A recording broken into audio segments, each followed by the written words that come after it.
Hi, this is Ron Darling. This is Skip Lockwood. Hi, I'm Ron Swoboda of the 69 New York Mets, and you're listening to Mets Musings with Gary Mack.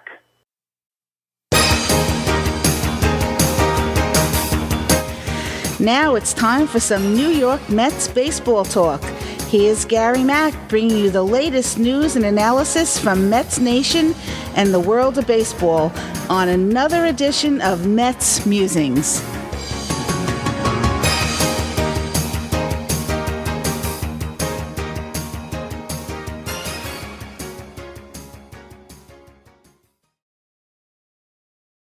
Hello and welcome to another edition of Mets Musings. I'm your host, Gary Mack, and what a great week it has been for the New York Mets. Coming back, the big push has begun in the second half of the season towards the wild card, half a game out of the first wild card spot.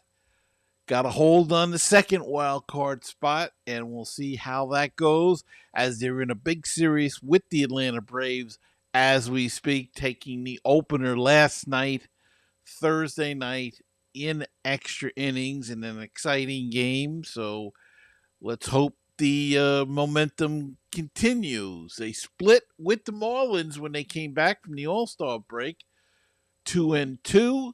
There, swept the Yankees in the Bronx, and not only swept them in this short series, but they swept them when they were in Citi Field. So they swept them for the year's series, 4-0 against the Yankees, who were in their own fight for a pennant, and looked good doing it too. And they beat Garrett Cole. I mean, they've handled him over the last couple of years very handily. Didn't have any problem at all. And just a great story. So that's our mini World Series there. The Mets beat the Yankees 4-0. They, like I said, they took the opener in against the Braves in an exciting extra inning game. And now they've got to keep it going. 4-game set with the Braves. Then let's see. Then they got a wacky schedule. Then they go out to 3 games with Minnesota. Then they have a crazy road trip. They go out to L.A. to play the Angels. They have to fly back to St. Louis to play the Cardinals in a makeup game. Then get on a plane and fly back to Colorado, and then fly to Seattle. And it's a crazy road trip. It's going to be tough. It looks like it's 10 games.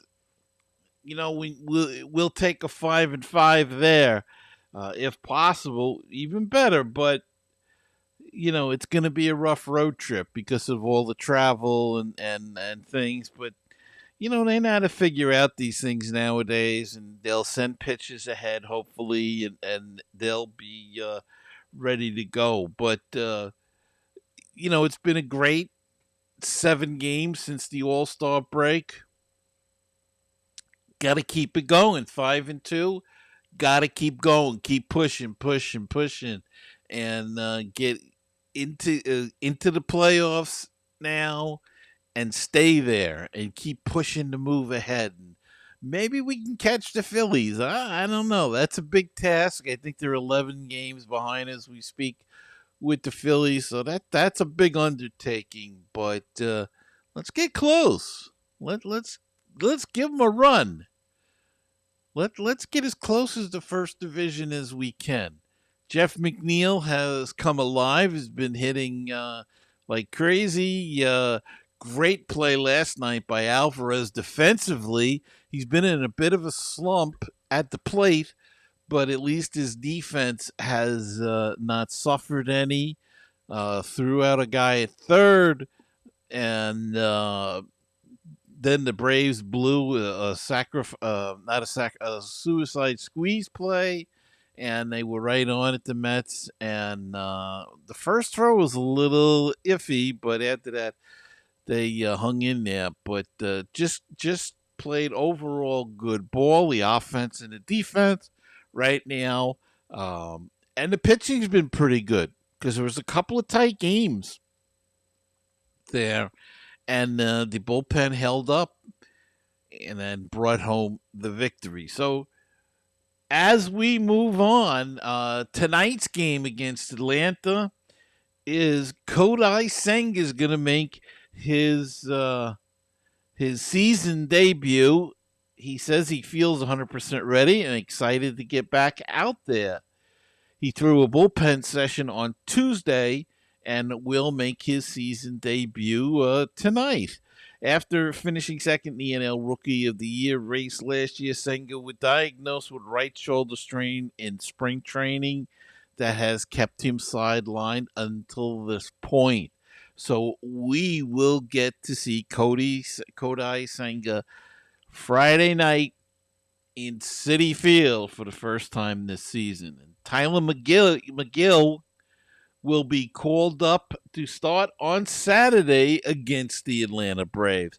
So McGill is going to be making his return tomorrow. So the Mets do plan to go to a six-man rotation, and that would be, of course, Senga, McGill, Severino, Quintana, Manaya, and Peterson. So that'll be the six-man rotation that they'll go for a while Christian Scott is on the hopefully the men will have a little report about that in just a sec. But Mets are playing good ball right now. They have to keep it going and stay in this fight. They're in a good position right now. Just got to stay there. Avoid any long losing streaks. That's the key. Cannot get one of those 6, 7 game 5 game losing streaks. None of those. Let's you lose a game and come back, you win 3. That's the way it's got to go. Got to win series and at least split the 4-game series, but win the 3-game series, and you'll be in hopefully good shape as the season rolls on.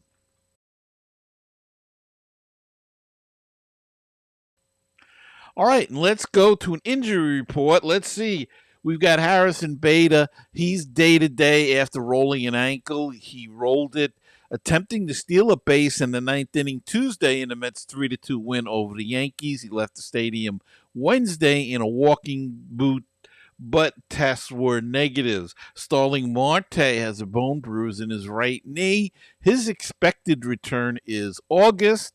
He has been resting his knee, and especially over the All-Star break. After that, he began baseball activities, playing catch and hitting off a tee on July 19th, but his return date will hinge, at least in part, on his ability to tolerate a running progression, which he has not yet begun. He is to do so sometime this week, so we'll have to see. Maybe he'll start that today. Sean Reed Foley has been out with a shoulder impingement. His expected return is early August.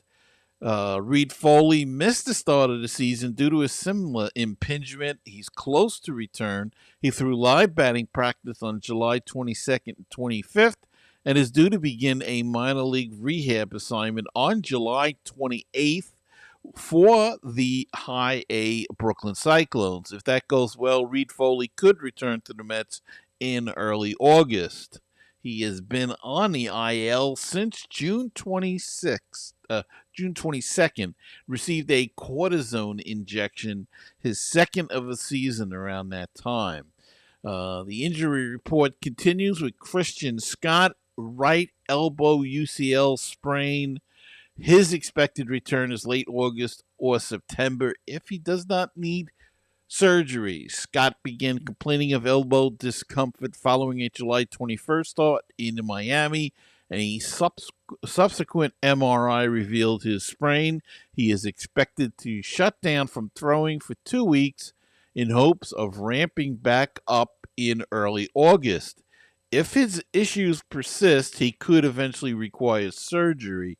But for now, he and team officials are optimistic that a rest and rehab regimen will suffice. Keep your fingers crossed for Christian Scott resting and getting back. Right-hander Reed Garrett, right elbow inflammation, expected return early August. An MRI taken July 10th on Garrett's right arm revealed that he doesn't have any structural damage, just inflammation in his elbow. He restarted a throwing program the week of the July 22nd, which keeps him on track for a potential 2 to 4 week absence. He has been complaining of right forearm tightness following a July 9th outing against the Nationals, and he had enough trouble gripping the baseball during that appearance that he feared a worst case scenario injury, which he was ultimately glad to avoid. A standout performer in April, right-handed Garrett has produced a 7.94 ERA since May 22nd. He led Mets relievers with 42 innings at the time of his injury. So we're going to be getting a lot of guys back in August, which may or may not affect what the Mets do in these next few weeks coming up to the trade deadline. The bullpen looks like it's starting to gel a little bit. Nunez has been very good. Buto has been very good as well. And Maitan now has come over to the Mets and pitched well for them. So that could be gelling together, and then to get some fresh arms in early or September could be a real big boost for this team. So again, we'll just have to wait and see, and hope everybody else hangs in there. All right, let's take a break, and we'll be back with a little bit more Mets news, and we'll go down on the farm. Baseball and BBQ, your place for interesting baseball talk, opinions, and history. Baseball and BBQ, your place for barbecue recipes, tips, and interviews from the world of barbecue. If you like baseball and if you like barbecue, then tune in to Baseball and BBQ. Find us on iTunes, Stitcher, Google Play, and BaseballTalkRadio.com.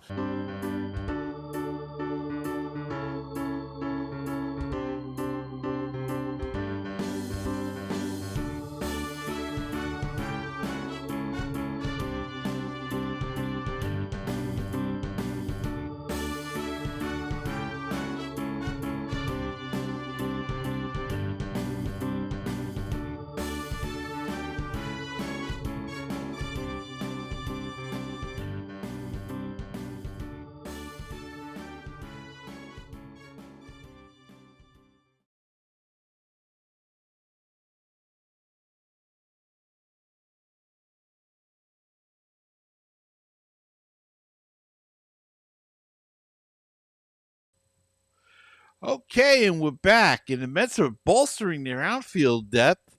They signed Jackie Bradley Jr. to a minor league deal per multiple reports. Bradley will report to AAA Syracuse. The 34-year-old had been playing for the Independent League Long Island Ducks, where he was in the middle of a 28-game hitting streak. During the streak, Bradley was batting .471 with a .537 OPB. And Bradley last played in the majors in 2023 for the Kansas City Royals, where he hit just .133 in 43 games. A defensive stalwart in center field during his prime with the Boston Red Sox, Bradley was an All-Star in 2016, won a Gold Glove in 2018. In 11 big league seasons with the Royals, Blue Jays, Red Sox, and Brewers, Bradley has hit .225. So not a bad, but great defensive fielder, and gives a little bit more depth to the Mets system here. And remember there was talk a few years back about the Mets possibly signing him a trading firm, and they never did. And his bat was always a question. He was doing good in the independent league, but we'll see if how he does at Triple A and whether or not he can work his way back to the minors. Well, now it's time to go down on the farm.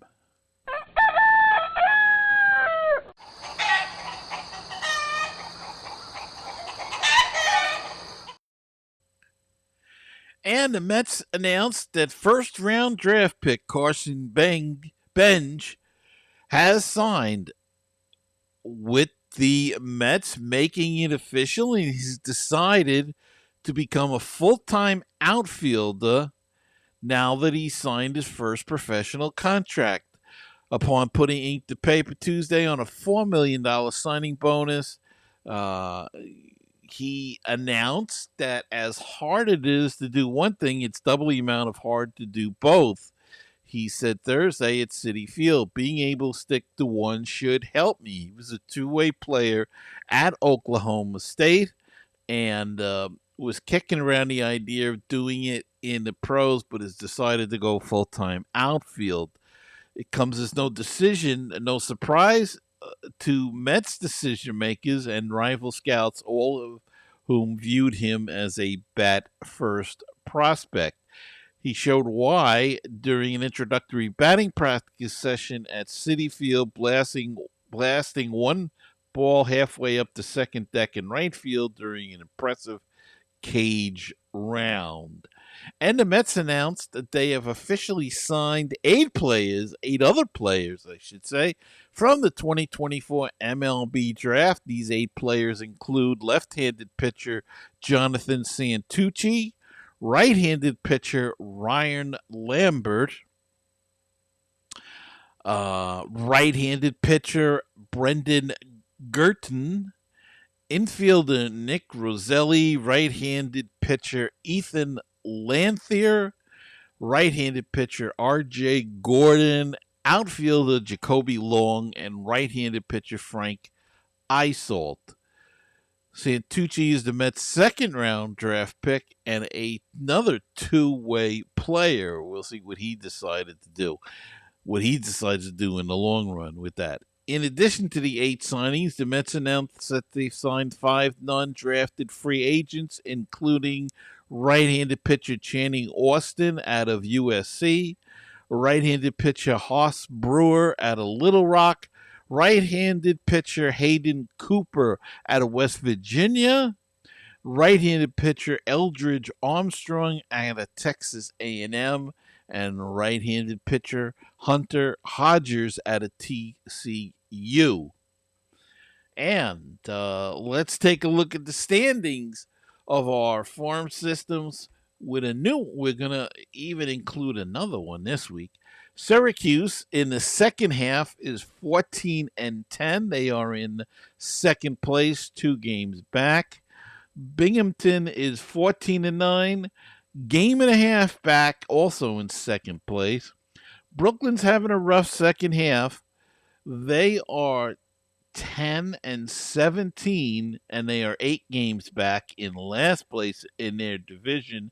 And keep in mind, a lot of their key players this year have been promoted up already, and so that could be one reason that Brooklyn has took a slide a little bit in the second half, but they're fighting out there every day. St. Lucie Mets 8-19. They are in last place as well. They are 10 games back. And the Florida Complex League Mets are 23-28, 14 and a half games back in fourth place in their division. So that is the minor league report. Everything else, remember, tonight Senga goes against, I believe it's Charlie Morton, and McGill goes tomorrow for the Mets. And we'll see who goes Sunday, but that's the setup. 3 games left with these Atlanta Braves, and they are always good series with Atlanta. Atlanta's always has a good team. And so important games for the Mets as they're battling with Atlanta and a number of other teams to stay in the wild card. So uh, root hard for the Mets this weekend, especially. Let's see. Like I said, Schellenbeck and McGill tomorrow. Sanger and Morton tonight. Peterson and Lopez go on Sunday, and that will wrap up that series. Then the Twins come into town for 3 before the Mets hit the road. So we are going to hit the road right now. And I want to thank you for listening to the podcast or watching it. If you would like, please subscribe and hit the like button on YouTube if you're watching it. Excuse the background. I'm not getting any closer to getting that fixed. But if you like the audio of the podcast, you can get it on any of the podcast apps. We are on everything: Google Play, Apple Podcasts, Spotify, whatever you use. So check us out and hit the subscribe button so you'll always be aware of when a new edition of Mets Musings comes out. So until next time, remember to keep the faith, stay optimistic, and let's go Mets. I'm Gary Mack. I'll see you next time on another edition of Mets Musings.